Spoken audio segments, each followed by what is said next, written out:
you about is our response to what I view to be a shocking press conference. The former coach of Northwestern went out and hired a big-time corporate lawyer to state his position. We didn't see the coach. We don't know what the coach's position. But if the coach is allowing this lawyer to say what he said in support of his position, it's extremely, extremely troubling. According to Fitz's corporate lawyer, Northwestern University, its administration, its officials, dozens and dozens of football players, represented by dozens and dozens of lawyers, all decided to conspire to make up a story that Fitz did certain things. It's preposterous. It couldn't happen in a million years, and you'll hear the details of our clients' stories. But what is really particularly troubling is for Fitz's lawyer to get up and call dozens and dozens and dozens of former Northwestern football players opportunistic liars. Implied in that is they're in it for the money. Well, that's really interesting, because what really happened in this case? The coach took a 2-week suspension for some reason, even though he's denying that the hazing occurred. Then he gets fired. Then he says nothing for months and months and months. And now he files, if we're going to talk about someone's motives, now he files, and I'm reading this paper, a lawsuit where he wants to get from Northwestern $130 million. That's $130 million reason to deny what he denied. And he even goes further. I heard his corporate lawyer threaten Northwestern, saying, you know, I got one of the biggest defamation verdicts ever. So it might be more than $130 million. That's what he's looking for, and that's what this lawsuit is about. Many of you have been at the many press conferences we have given in support of our clients who had the courage to come forward. Money was never mentioned. They view this as a day of reckoning for Northwestern. They want to put an end to this behavior. People have asked me, because this case is always talked about, how did it continue for so long? Well, now we know. We're going to keep covering it up. We're going to keep denying it, says now the coach. Even when Northwestern themselves investigated it. But I have really difficulty getting away from this. I don't think it's a lawyer's role to assassinate the character of people who bring lawsuits.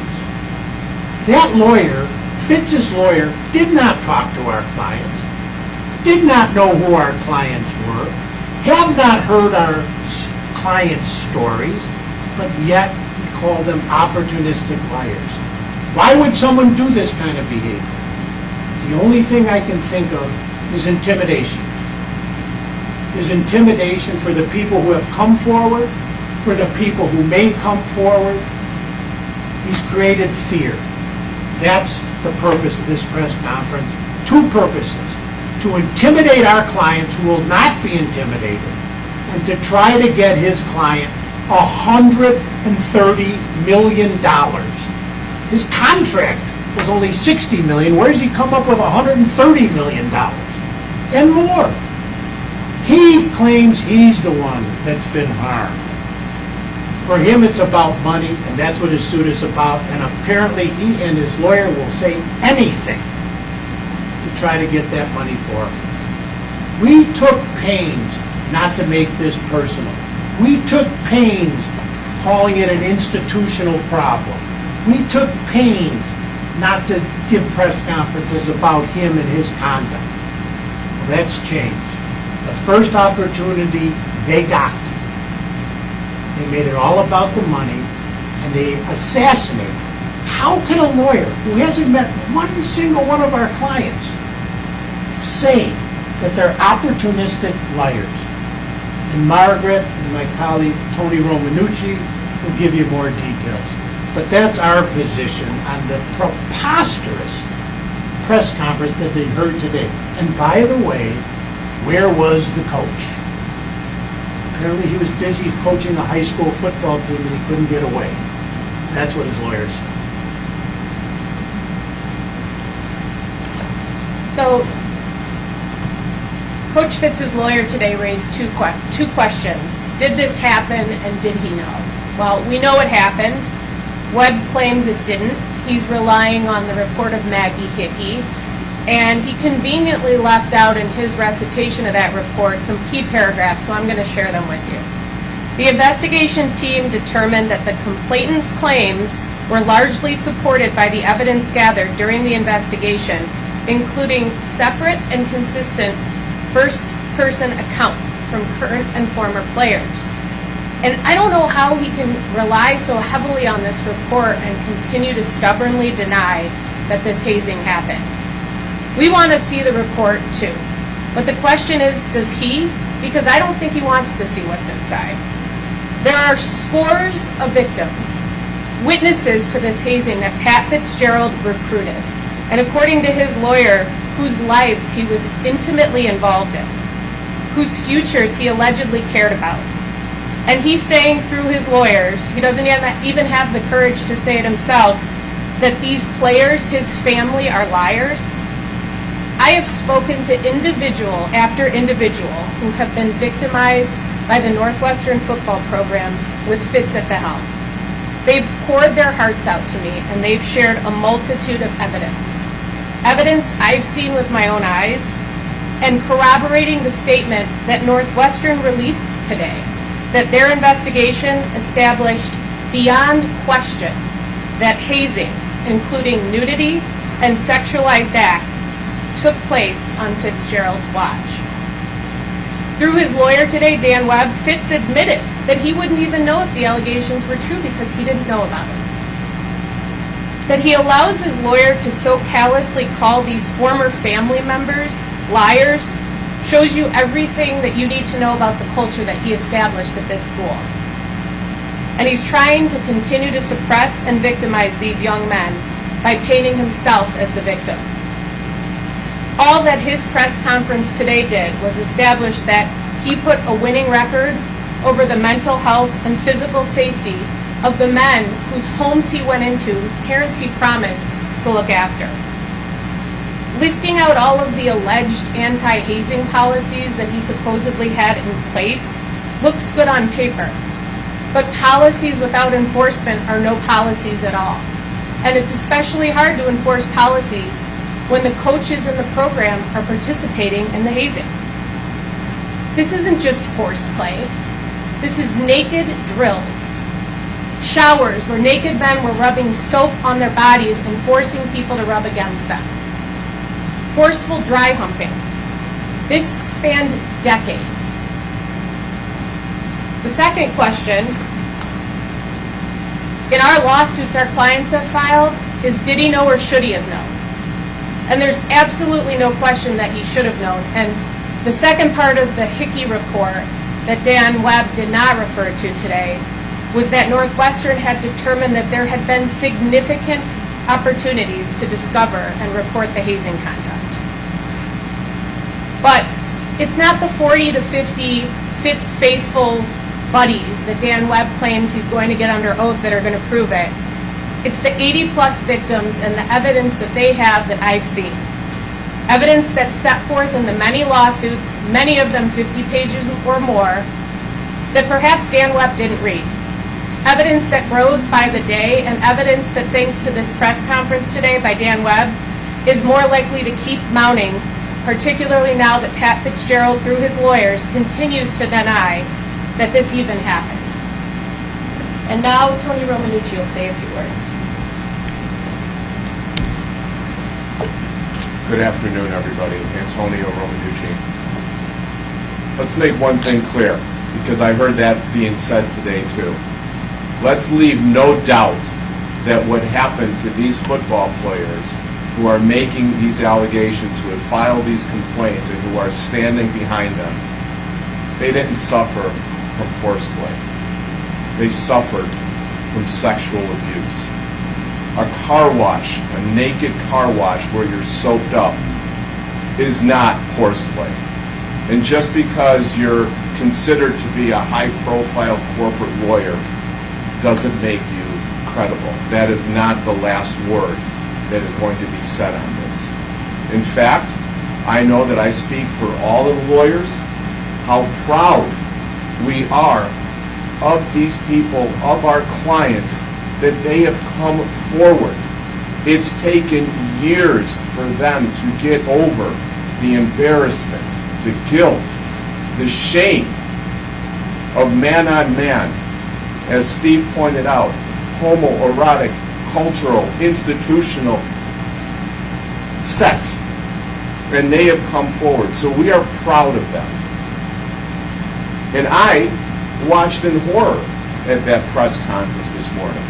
I'm sure we were all offended because we know what our clients have to say. And watching this corporate lawyer, this Dan Webb, say what he said about our clients as being untruthful, as being liars, that's offensive. That is deeply offensive to those who know the truth. And how do you back up that all of these players come forward and make allegations? What they are saying is truthful and honest, and it's taken courage for them to get over this. What that lawsuit that was filed today really was, it was a public relations puff piece for Patrick Fitzgerald. Page after page, we read about how great he is, how great he was, and how great he will be in the future, but still allowed this culture of hazing and bullying that included sexual abuse to continue. And he's saying he didn't know about it when he was so invested in those players. We read that lawsuit. You wouldn't think that even these players' parents were as close as Patrick Fitzgerald was to the players, and he's saying that he didn't know anything about this. Well, guess what? All these lawyers standing around us, we too know how to take a very good deposition, and that's what we will be doing. Question. Can you talk to us about, and anyone can say it, what the next steps are for you? Are you still interviewing people? Are there more lawsuits to come? What's next? Well, we have filed multiple lawsuits. There's many, many more lawsuits to be filed, and we're taking the process step by step. Northwestern has publicly stated that they would like to see if this can be resolved. What this lawsuit will do, what this Fitz lawsuit will do to that, we'll see. But one thing I'll say, I'll say Northwestern's conduct in their response to this ludicrous press conference this morning, that they didn't say it was more likely than not, they didn't say it was beyond reasonable doubt. They basically said this conduct that they deny happened based on their investigation, and they're 100% sure of it. So at least Northwestern is sticking to what the undisputed evidence shows. Is there a possibility that cases will be consolidated at some point? Is that something you're looking at? The cases of the players are consolidated. I don't think our case will be consolidated with No, I mean Fitz. the cases of your victims. Yes, they're consolidated now. Any other questions? But you heard from, I can only imagine this must be a very traumatizing turbulent time for all of each of your clients. Have you heard from any of them this morning in regards to what happened? I can only imagine. It's extremely difficult because even though this behavior went on, he was still their coach. He was still their coach. And it was so hard for many of them to come forward for this exact reason, because they're afraid that some corporate lawyer is going to come out and make these allegations against it. We're not unaware that sometimes people in the public feel that people file opportunistic lawsuits. That's not this lawsuit. It is so incredibly ironic that I would say it was the first time in history that someone has filed a $130 million lawsuit without any merit at all on behalf of a coach who then's claiming the football players are opportunists. I don't think that's ever happened before. Maybe Fitz's lawyer forgot what side he was on. I mean, when you represent elites all the time, you get a little arrogant. The people who sue elites are always wrongdoers or opportunistic. What do we say about the client that this corporate lawyer is representing? It's shocking, it's shameful, it's a breach of trust, but I hope we have courageous clients, and hopefully this will energize them, not intimidate them.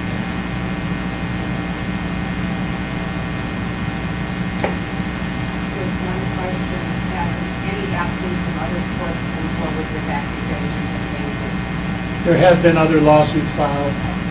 Yeah, there have been other lawsuits filed from different aspects of Northwestern program, but today we're talking about football, and we're talking about the coach, and we're talking about the behavior that occurred. And by the way, one last point. I don't know who could have made up the detail of 10 different types of homoerotic activity that occurred on a regular basis. Is Dan Webb saying every single allegation and every single complaint filed by these athletes is a lie? Shocking.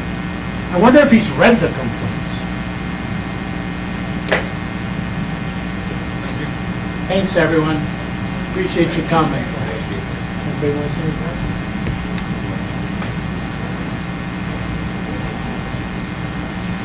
Thanks again.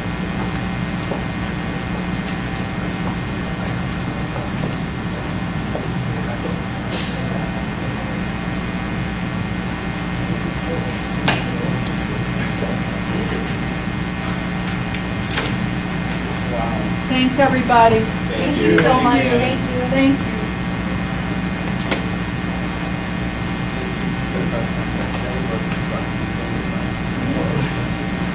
I'll have to do it.